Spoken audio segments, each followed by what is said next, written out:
What if a voice so terrifying could make a tiger and an elephant run for their lives? Today, we enter a mysterious forest where a small rabbit faces his biggest nightmare. Is there really a monster inside his cave? Or is it something even more shocking? Let's find out the truth behind the voice that broke the forest's peace. Deep inside a forest of green hills, a kind rabbit lived peacefully in a huge cave. One morning, after a long search, he found his favorite treat, a fresh, crunchy carrot. But in his excitement, he tripped near a rushing river, and the carrot was swept away forever. Exhausted and hungry, he slowly walked back to his cave, wanting nothing more than to sleep. But as he reached the entrance, the air felt cold. Something was wrong. "Who is in my cave?" he whispered. Suddenly, a booming, thunderous voice echoed from the shadows. "I am the one who breaks a rhino's bones and crushes an elephant into dust." The ground seemed to shake. Terrified, the rabbit ran to find help. First, he brought the wolf.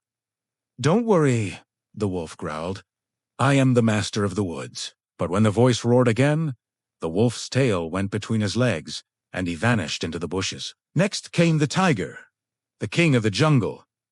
"My roar is louder," he claimed, but hearing the cave's reply, the tiger froze. "If it kills elephants, I have no chance," he cried, sprinting away. Even the rhino and the mighty elephant tried their luck, but they all fled in pure panic. The forest was in chaos, and the rabbit felt hopeless. How could such a small creature fight a beast that even kings feared? Just as the rabbit began to cry, a tiny frog hopped forward. "I will handle this," he sighed calmly. The other animals watched from behind trees.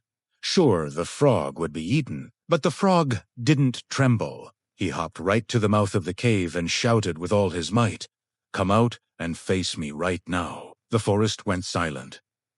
Then, a small, shaky shadow appeared. To everyone's utter disbelief, a tiny, green caterpillar crawled out, shivering with fear. The cave's unique echo had turned its tiny squeak into a monstrous roar. The animals looked at each other and burst into a roar of laughter. This story teaches us that problems often look like monsters only because we are running away from them. When you stand your ground like the frog, the monster often turns out to be nothing more than a tiny caterpillar. Never let fear grow your problems. Face them, and they will shrink.